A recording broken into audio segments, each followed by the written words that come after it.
21st century. And speaking of leadership, there is the Treasurer, Joe Hockey, speaking in Queensland. Let's go there live. It feels it's actually quite confronting having a biographer refer to part of your history, but I must say, well, given all those years ago, and it must be close on 30 years ago when we were sitting at that table, and here you are introducing me, it's a great privilege for me to have had such a close friend and someone who I admire so much introduce me, and thank you so much, John. And to my good friend Teresa Gambaro, who is here, who is indefatigable in her advocacy for small business but also for excellent values, and I want to heap all the praise I can on her for what she's done here in Queensland as a member in 2 different electorates. You know, I want to talk about the future. I want to talk about our future today. You know, I was down the road with Luke Howarth, the member for Petrie. We visited a childcare centre, and I'm looking at these really cute little 2 and 3 and 4-year-olds running around the childcare centre. And I was mindful that there has been some criticism from some quarters from people saying, well, how can you look 40 years ahead? And I looked at those children, they're going to be younger than me in 40 years' time. And I asked myself, what sort of world am I going to pass on to them? And that's exactly what we are trying to do, to have a discussion, a conversation with the nation about what we are going to do for the future. Because, as John said, we stand on the shoulders of our parents and our grandparents. And our quality of life today is far better than what they may have had. So the question is, what sort of world are we going to leave our children, our grandchildren, the generations that follow? And so we begin the discussion. And I hope I can get that okay. And there was a microphone. I am going to walk around a bit. The Intergenerational Report is basically a compact between the generations. It's a Burkean term. Between children, grandchildren, parents. It's between all of us. It's about the sort of Australia we want to leave behind. The question is, how are we changing? And it starts with 3 Ps: population, participation and productivity.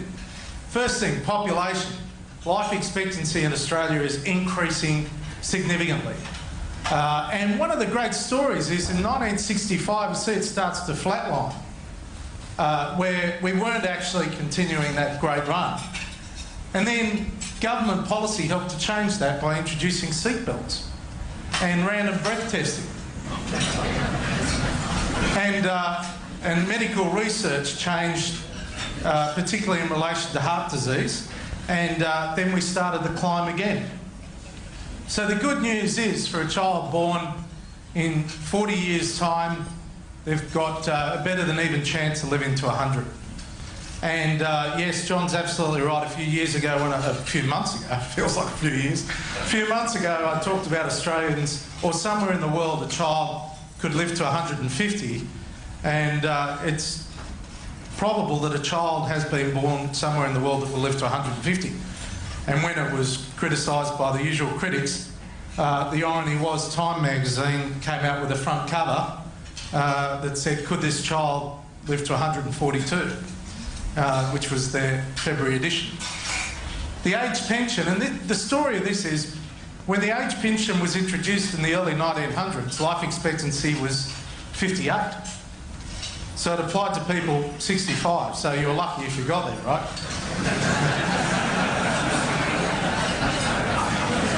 That's what I call good government policy. Dangle the bait and never get there. So, and in 2014-15, you can see the gap. Life expectancy now for a male is around 80, for a female about 84, and it's still 65. So Labor actually introduced the beginning of that little hill, taking it up to 67 when you're 22 years of age, in 2022, sorry.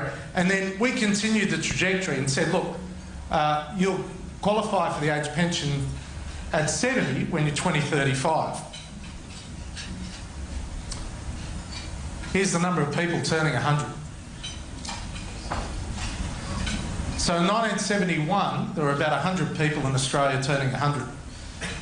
In 40 years' time, it'll be about 40,000. You know, as Theresa knows, when you're a member of Parliament, you get these letters from people saying, can you acknowledge Grandma, she's turning 100. And when I was first elected in 1996, I used to go around and deliver flowers. Now I just send them a letter because they're... In a few years, I'll just send an email, actually.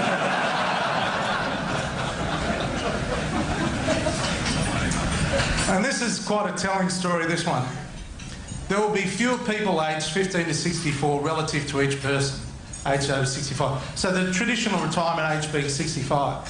In 1970, there were 7.5 people equivalent for someone aged over 65. In 40 years' time, it'll be less than 3. Today, it's 4.5. So that means there are fewer people of traditional working age for people over the age of 65. So what you've got to do is start thinking about how you extend the retirement age, and also how do we get the people who are working to be even more productive. And say, well, let's go to immigration. Let's try and increase the amount of migrants coming into the country. After World War II, you can see there was a surge, the first big mountain there, that was a big surge. And then it came off again between 1973 and 2006. But then we started to run out of workers during the mining boom, and up it went again. What we've forecast is 215,000 on average over the next 40 years. Now that's very movable. This year is around 215,000. The forward estimates we looked at over the next 4 years around 250. But it does move. The big change is the composition. Used to be a lot of family reunion in the migrant intake. That's now a much smaller part of the total migration intake. There's a lot of students, overseas students, temporary visa holders, 457 visa holders, and a lot of the migrants coming in are of working age and have big contributions to make. So our population growth over the next 40 years is basically going to be about the same as the last 40 years. Yet we're going to go to a population of around 40 million by the middle of the century. The second key part of it is participation, workforce participation. Participation rates will decline because our population is ageing. So that means fewer people going into work. And if you've got fewer people in work, you've got fewer people paying the bills. So that is quite dramatic, but it's also something that afflicts most developed nations in the world. None more than Japan, which has a population going from about 130 million to 80 million over 50 years because of the declining birth rate. They've got massive structural challenges. But because the birth rates aren't up, because you've got ageing populations, most countries, developed countries, are facing this sort of challenge.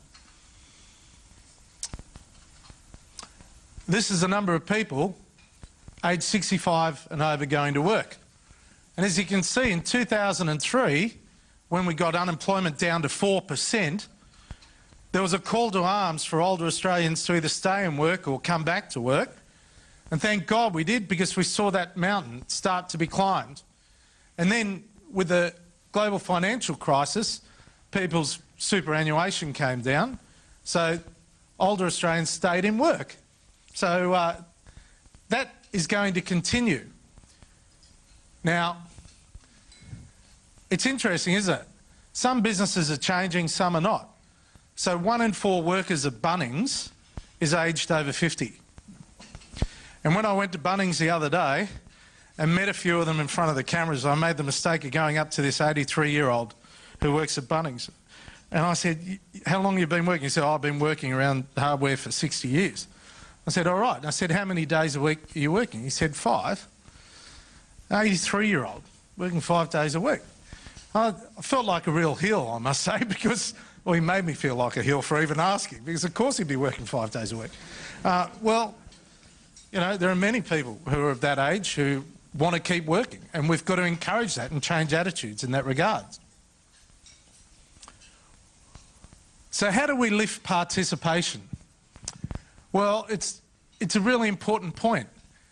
As you can see, the green is Australia, the red is Canada, and the blue is New Zealand. And on male levels, you can see New Zealand's actually ahead of us quite a way. Why? Because they haven't got compulsory superannuation. So if you don't work, you don't have any income that would traditionally be the case in Australia. And we're roughly the same as Canada. The big one is female participation. And as you can see, Australia is well behind Canada and well behind New Zealand. If we increased our female workforce participation to the same level as Canada, we would increase our economy in size, our GDP, by between $25 and $40 billion in 1 year. Right, massive increase in the size of the Australian economy in 1 year. Queensland has the highest female participation level in Australia. Queensland's at around 60, which is extraordinary. I mean, it's something we've got to dig down to because we haven't actually got a comprehensive analysis of why that is the case. The third area is productivity. What is productivity? Productivity is how much you produce per hour of work. That's labour productivity, how much you produce per hour of work.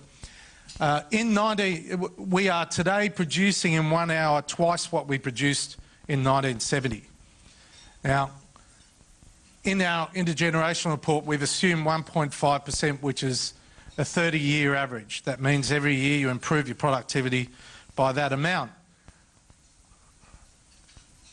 Productivity improvements, how we produce more in 1 hour, is actually the biggest driver of GDP per person, which is our income. It's the biggest driver of our income growth. It's the biggest driver of our prosperity. Now, we have to earn that. We can't just populate. We can't just increase participation. We actually have to earn our future. And we've got to earn it by being better at what we do every hour. And that's a partnership between the community and government. We've got to give you the tools and we've got to give you the legislative framework, but ultimately comes down to how you can improve your productivity at work. And even with that, our growth is a little bit slower than what it's been over the last 40 years. I'm not too concerned about it being a little bit lower at the moment because there are so many different variables. But we've got to work hard at it. Okay, so how are we going to do that? Investment in new capital and infrastructure. Absolutely essential. Put aside politics. The new Queensland government has to build the infrastructure that was promised by the previous government. It has to happen. Queensland needs new infrastructure. Australia needs new infrastructure. We've got to do it. And at the last budget, I announced the equivalent of 8 new snowy mountain schemes to be built over the next decade in Australia. In politics, everyone says what we need is a new snowy mountain scheme. I committed to infrastructure funding that is the equivalent of 8 new snowy mountain schemes in 1 decade. And projects all over the country are starting to happen. Crucial that there be a positive outcome in New South Wales election because Mike Baird is committed to a massive increase in infrastructure on the back of asset sales. But every state in Australia has a duty to do something in that regard. Innovation and technology, a huge part of the total equation. When Peter Costello delivered the first Intergenerational Report in 2002, Mark Zuckerberg hadn't even thought of the concept of Facebook. You know, apps only came around 6 years ago. I'll give you 2 little stories about technology changes, and I'm not saying I'm endorsing this technology or anything like that, but it really does start to make you think. So you go back to your offices, open up YouTube and just have a look at what's happening with driverless cars. And why do I say that? Because virtually everyone has a car. And driverless cars are going into mass production probably by the end of this decade.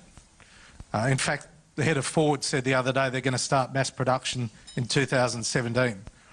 How does a driverless car change the way we live? Well, my parents are in their mid to late 80s. the biggest deal in their day is hopping in the car, going to the doctor, right? Or going to the shops. This is going to completely transform aged care in one form or another as a starting point. Basically brings public transport to your door. It's going to change the way we start to think about how we build shopping malls, how we build doctors' surgeries, how we interact with communities. It's going to completely transform transport for the disabled. It's going to have quite a profound effect on taxi industries, hire car industries. It's going to have an impact on public transport itself. It really is. It's going to be, and current estimates are, you know, credible or not, that by 2040, 75% of the world's motor vehicles will have a driverless capacity. And if you think it's remote, how many of you have a late model Holden? Anyone? I'm there. You press a button and it parks itself. I haven't used it yet, but I like to boast about it though. But this is the sort of thing. The second one, you know, go away for the weekend, and one of my neighbours says, I said, what am I going to do with a bloody dog? Drives me nuts. And he says, there's this app, and he shows me an app. I can't remember what it's called. I've got to find out. And you press the app, and up comes all the neighbourhood homes where they're prepared to mind the dog for a weekend. I thought, this is a damn good idea. And a lot of the people he could identify, and they're retirees or people living by themselves that are prepared to mind your dog for a weekend. You pay them $50, $10, $20 a day. How good is that for those people who are, you know, some cases really lonely, who would love to mind a family pet and get to know the neighbours and earn some dollars along the way? So the world's being disintermediated, and technology is smashing all of the traditional things in our lives. Things that are licensed are being challenged by technology. So broadcasting licences, transport licences, gaming licences, you can do it over the net. Things are being challenged, and the regulated environment we live in is being turned, in one sense, on its head. And governments try and stop this, but it's very, very hard. And maybe we shouldn't. Maybe we should facilitate it. And that's where you get entrepreneurship and competition. Small business is going to be the engine room of job creation. And you've seen it. Alibaba didn't exist a few years ago. Now it's listed for more than $200 billion on NASDAQ, and its job is to facilitate the growth of small and medium enterprises in China. But how many businesses now occupy the top 100 spaces for companies in the world that didn't exist 5 years ago, 10, 20, 30 years ago? These are small businesses that become large, and every large business in the world started as a small business. And what's going to help to drive that? Skills and education. And the fact is that if people are going to live longer, there's going to be many parts along their life that they're going to go and reskill, and they're going to go and re-educate. The idea that a builder that has worked hard, really hard, physically hard, or a bricklayer or an electrician, and gets to 55 and their body can't cope with the physical environment anymore, and they just go onto a disability support pension, 55, then when they turn 65 go onto an age pension. We've got to change that. We must change that. We need to change that. And so we've got to look at new career paths. I mean, my brothers run the small family business that my father had in real estate. And what they've done is they've got property managers that were former builders. And they're fantastic. They walk into a property and know immediately what the problems are and how much should be charged by a supplier or a Sparky or whatever for the job. So they love employing former builders or former electricians. And that's the career path. That's what Bunnings have done, right? But every business has the capacity to do that. You've just got to broaden your thinking. So what does this mean? Well, government has a role to play. We've got to work out how we can help to pay for the services that we need. This is what we inherited from the budget. A deficit would have reached $533 billion in today's dollars. And that's assuming we have 40 years of continuous economic growth, no recession for 40 years. Australia, thank God, has had no recession now for 24 years. The longest period of no recession in modern times has been the Netherlands, and lasted 26 and a half years to 2008. based on North Sea oil production. So we're forecasting on the basis that we have 64 years of continuous economic growth. Rather heroic. Rather heroic. Anyway, that's what we inherited in the budget. A budget that never got to surplus, and we never reached a point where we live within our means. Currently, the government's borrowing $100 million a day just to pay the bills. This is what we have achieved so far. We've reduced it by $267 billion in today's dollars. That's the first budget. Some people say it was a failure. I'm proud of the fact that we've got halfway there in one budget. If everything went through the Senate, we'd actually start living within our means. But the Labor Party, the Greens, and Clive Palmer don't want to support us. Growth in payments was massive. I mean, this is how much we spend. And every year we would be spending the equivalent of around $1.7 trillion, which is the entire Australian economy every year. That'd be just government spending on health, education, welfare. And that dotted line you can see, that's the highest ever level of money we've received in taxes and revenue. 26.2%, that was under Paul Keating in 1986. So we're lower than that now. So as you can see, we never actually fill the gap. So what we have to do is not increase taxes, because already we haven't reached the highest ever level of tax in Australian history. We've got to reduce spending. And in the last budget, that's how much we reduced it by. Down $1.4 trillion in today's dollars. And if the budget passed, again, we'd start living within our means. Okay. As you know, what matters is how you pay debt. Everyone says, how does this compare? Well, you can see a table. This is the current levels of debt, net debt in the world. Greece, well, she's up there, right up the top. But ignore Greece, because Greece is defaulting on its debt, right? And then Japan next. The thing about Japan is people haven't been too worried about Japan because Japan funds itself. It's got a massive pool of domestic savings, as they call them, Japanese mums, Japanese housewives, have the huge pool of savings. This year, for the first time, Japan's government is going to be borrowing more money than all the savings in Japan. It's a big, this is why Abe is working overtime trying to repair and restructure his economy. We'd rank, if we were now in 2055, we'd rank the equivalent of number 3. That shows you the growth in spending. As a result of what we did in the last budget, we came halfway down. That second red line, currently legislated, that puts us between Spain and Germany. Germany is a manufacturing powerhouse. Spain, not so much. As you can see down the bottom is where we're at the moment, 2014-15. That's where we are at the moment. What does this tell you? Tell you if we don't do more, we're going to end up halfway up the hill. So we have to act. A net debt was going to the equivalent of $5.6 trillion in today's dollars as a result of what we did in the last budget.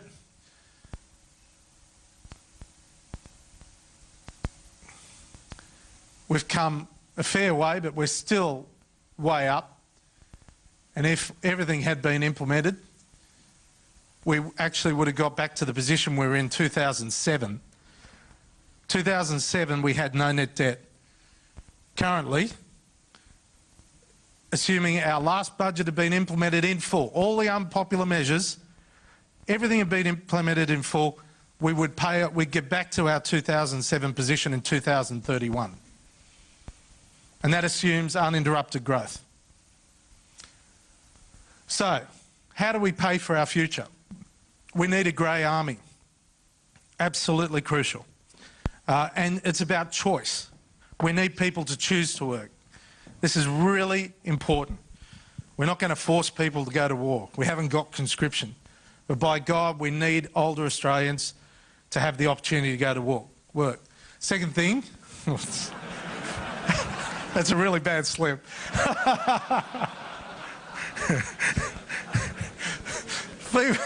Female workforce participation, how do we increase that? Again, flexible childcare, flexible workplaces. We've got to change our attitudes. And then we go to the productivity elements, investment in new capital, infrastructure, innovation, entrepreneurship, and obviously education. So what's the government got to do? We can't be in a position where a government of any kind is fighting change. We've got to embrace change. We've got to embrace change. Consumers are sovereign, right? And whether it be in competition policy or in tax policy or anything else, consumers are sovereign. And that means we've got to take a whole new approach to government regulation and legislation. And that means we've got to facilitate change rather than try and control change. And importantly, we've got to live within our means. And if we don't get to the point of living within our means, then we're inflicting the burden of debt and inflicting the burden of higher taxes on the next generation of Australians. But we'll also be paying a price as well in the next few years. So this is the beginning of a major national conversation about how we can harness all of our resources to give us the very best future. And it's exciting. I think you've got to go to your workplaces, you've got to discuss it with families and friends. What can we do to embrace technology, to embrace the future, and how can we shape it? And as that conversation unfolds, the government will be working with the community to help to deliver a better Australia. Thank you very much.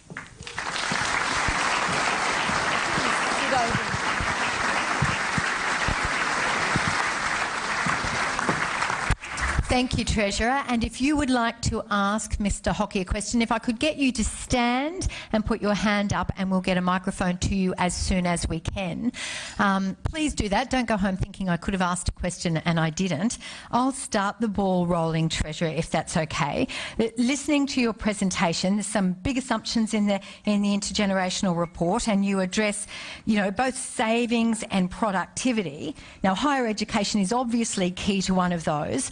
I would have imagined super would play a big role in relation to the other. Where is the discussion, the national conversation, or indeed the brave decisions in relation to super?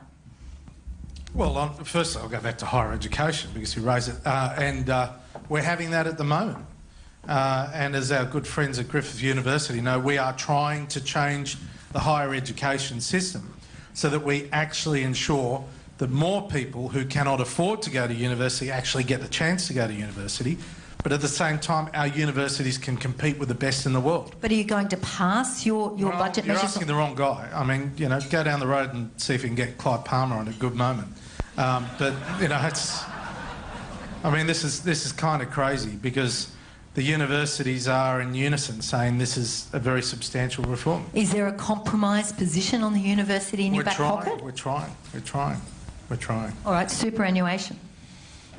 Well, the issue about superannuation is if we are going to live longer and if we're going to have a longer working life, there are going to be various points in your life where you want to dip into whatever savings you have in your general pool to maintain your quality of life during that transition. So the question, you know, the stereotype of studying when you're young, working in your middle life, retiring at a certain age, is being turned on its head in one sense. I mean, it might be the overarching framework, but at various points people will drift in and out of the workforce. And it could be, for example, which happens now, a mum having a child, comes out of work, and her super doesn't get contributed to during that period, but the bills still come in for a mortgage during that period. That's why we tried to change paid parental leave. We weren't allowed to do it, so be it. But the fact is that the bills still keep coming in when you're on maternity leave, especially now that you can't live in a big city on just one income. You have to have at least 1.5, maybe 2 incomes to pay a mortgage. So what we've got to do is find ways to better utilise the national pool of savings to help people during those transitions in their careers. And I hope the superannuation industry will be a part of that conversation. Okay, and I'm sure there's some more questions on super in the room, so if you want to, make sure you stand up and let us know what that is. If I summarise maybe 15, 20 of the tweets over lunch in relation to what questions to ask, they all relate to growth and jobs. And you say, you know, this is where we stand. But if you look out there at the economy, yes, we're going to live longer, but our manufacturing base is pretty limited. We have innovation, but we don't have a big history of commercialising that. Asset sales will not go ahead in Queensland. They will only go ahead in New South Wales if there's a specific election win. Are you confident the growth is there as we go on? And can you be more specific about where you see this plethora of jobs opening up? Well, there's no doubt in my mind that small business will be a key driver, and we are developing a small business package that is going to provide incentives for people to start up businesses, people to innovate, and people to reward their employees in the course of that development of a new business. In terms of growth, our growth is good, but it's not good enough. Our growth is around the same level as the United States, United Kingdom, Canada. It's higher than Hong Kong and Singapore, obviously much higher than Japan, various other places, to Germany and so on. So we've been hit with some very significant headwinds from offshore. Commodity prices have come down. I mean, iron ore now is below $60 a tonne. When I delivered the last budget, we were forecasting $90 a tonne. It's our single biggest export. However, in volume, we are exporting our socks off. So where's the growth going to come from? Undoubtedly, it's going to come from expansion into Asia, and particularly in services. 70% of the Australian economy is services. Health services, accounting services, financial services, legal services and the like. Tourism services, and so on. And these services exports going into Asia, which is the fastest growing region in the world and arguably the fastest growing moment in the history of humanity. As 2 billion people come into the middle class in Asia, right, it's the equivalent in one sense, not on a dollar basis, but in middle class terms, it's the equivalent of at least 2 United States and Europe emerging in one time. And that demand, they want our protein, they want our quality of life, they want houses, quality homes, they want quality architecture services, they want better aged care. And that will deliver the jobs. Absolutely. Our technology, our skills will have massive opportunity. Now, we've opened the door. We've opened the door with new agreements with China, Japan and Korea. They're opening the door just in aged care. Aged care services into China, the biggest demographic bubble in the history of humanity as a result of the one-child policy. Now Australians, under the free trade agreement we set up, can go and set up an aged care facility in China without going through any regulatory rigmaroles. Okay. This is unbelievable. All right. So you talk about the importance of small business in developing some of those jobs too, and you talk about perception briefly in your presentation, but you speak to a 52-year-old or a 56-year-old or a 58-year-old in this room who has been looking for a job, and it's really tough. How do you change that perception of other employers about the value of employing a 58-year-old? And does the government, or should the government, have a greater role there in reskilling? Well, again, in the last budget I announced a $10,000 grant to businesses over a 2-year period who employ someone over the age of 50 who has been on a disability pension or the like. So instead of, labourers who have been on DSP with broken bodies remaining on DSP, we will now pay employers $10,000 if they pick up those people and give them job opportunity. That's a good start. It's called Restart, actually. Also, from a training perspective, we've put more money into training. We've actually extended the university help system, the loan service for universities. We have now extended to diploma courses and a range of other courses, training courses and so on, which gives those people the same opportunity as people going to uni. All right, it is a little bit difficult to see, so if you could just stand up if you have a question. And sir, thank you. Thanks very much. John O'Brien from GHD, Treasurer, and I really enjoyed your data and it was great. And I think you've just been talking about a lot of the soft infrastructure that is part of that productivity, fundamental productivity. But in the next 40 years, before we get dominated by that soft infrastructure, we need the hard infrastructure that we still currently rely on. The other, related to that, and the question is very brief, but you talked about the importance of consumerism, and the consumer is king. And the nature of consumerism is that it's egocentric. We buy for ourselves. The problem I see, and I want to know how you lead us out of this, is that if we apply that to hard infrastructure, we tend to build the infrastructure of convenience rather than the infrastructure of productivity. Okay, could how do you I address that? ask you to address that, please? I'm not so sure about that. I think there's been quite a significant movement into productive infrastructure, and I think we've got to better utilise existing infrastructure. Now, to give you a sort of common analogy, I get so upset when I see purpose-built sporting facilities just for a single purpose. And now we're building better facilities, but they're multi-user facilities. And I think that that's been the great transition in relation to sporting fields all around Australia. And thank God for that, because governments were spending an enormous amount of money building a purpose-built cricket ground or a purpose-built football, rugby ground, or whatever the case might be. Now they're multi-user facilities. So it's better utilisation of that less productive infrastructure, but also better utilisation of more productive infrastructure. So if you build a railway line, it should have multi-users and it should be upgraded. If we can spend a bit of money to upgrade a railway line so that it can increase its speed, such as the previous LNP government's decision to improve the quality of the Townsville to Mount Isa railway line, which currently runs, I think it's about 20 kilometres an hour, or 25 kilometres an hour. If you can double the speed of that, and actually you're underway, right? So we've got to look at how we can invest in existing infrastructure as well that is going to be upgraded to give it multi-user purposes. And one of the things I want out of the competition policy review is to improve the quality of the access regimes so that we can get maximum value out of infrastructure, particularly infrastructure that governments own. And that extends ports to ports and railways. We don't own any airports anymore, although we're building one in Western Sydney at the moment. And we've got to better utilise our existing infrastructure. We are also putting a massive amount of money into the national broadband network, and finally it's being rolled out. So this has all been about the future, but being pragmatic, isn't the real future the next 3 months, your next budget, and perhaps the next round of opinion polls? No. It is, isn't it?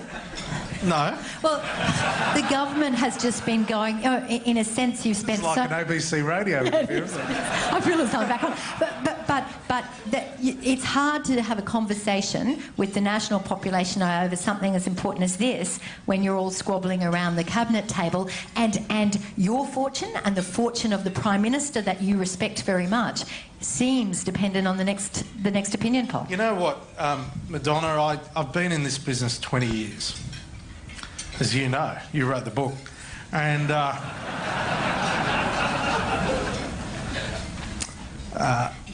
I think we're in a world now where consumers want immediate responses. The world's moving much faster than it did 20 years ago. It comes down to values.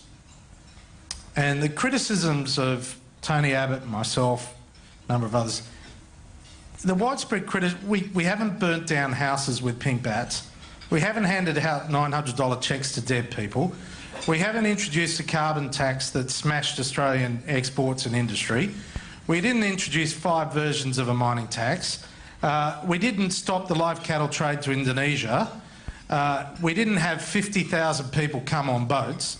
But I tell you what, we are doing what's right for the country. And what is important is values.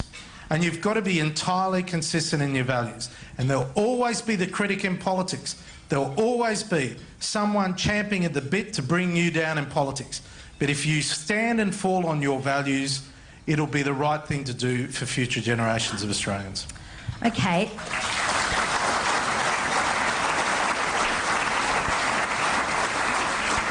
The Reserve Bank Deputy Governor has today warned that consumers are no longer responding to these incredibly low interest rates, that monetary policy is having less impact.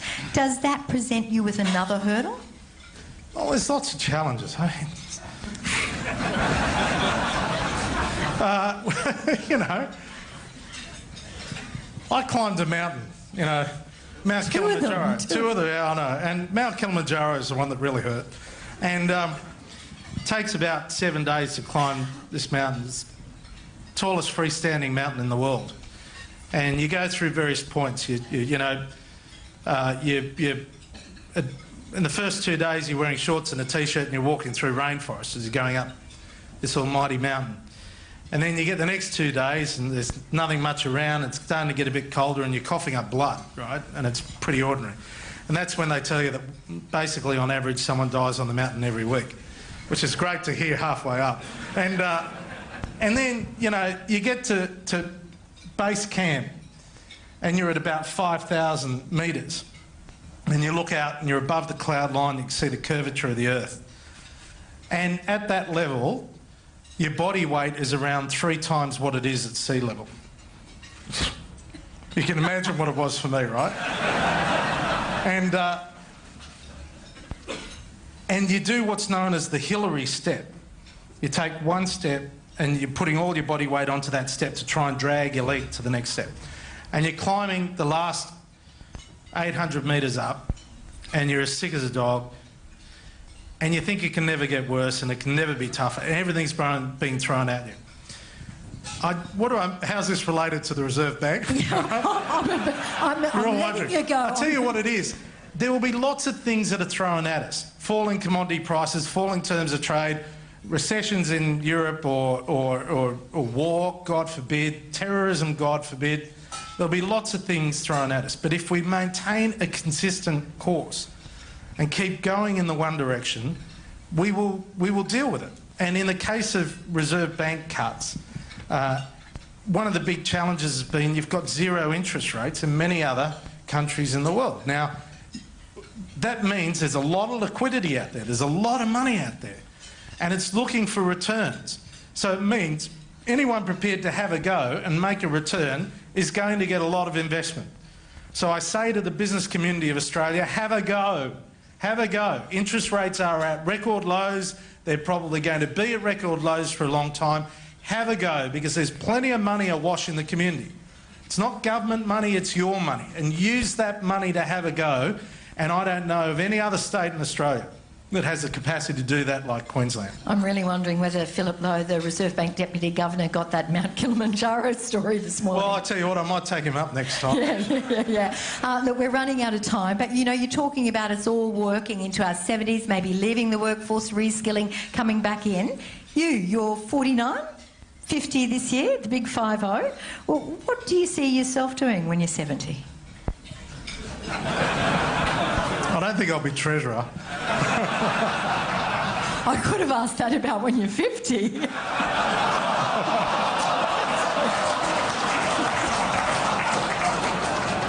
Oh, you never I say know. with respect. You never know. Sure, they all say that. You've always been is there something, you know, when you're 70, you're saying that everyone needs to think about this, join the conversation. What do you see yourself doing? It's not about me. I mean, it's about you. What do you think of me? You remember that line? That's a great line. That was anyway. Groucho Marx, I think, had that line. Look, I don't know, but I'm excited about the future. To be honest, I really am. Who knows what the world's going to look like? We can put these documents down. It can show a trend. The one thing that we do know is that we're going to all live longer. How good is that? We're going to be richer. How good is that? But I've got more choice in my life than my parents ever had.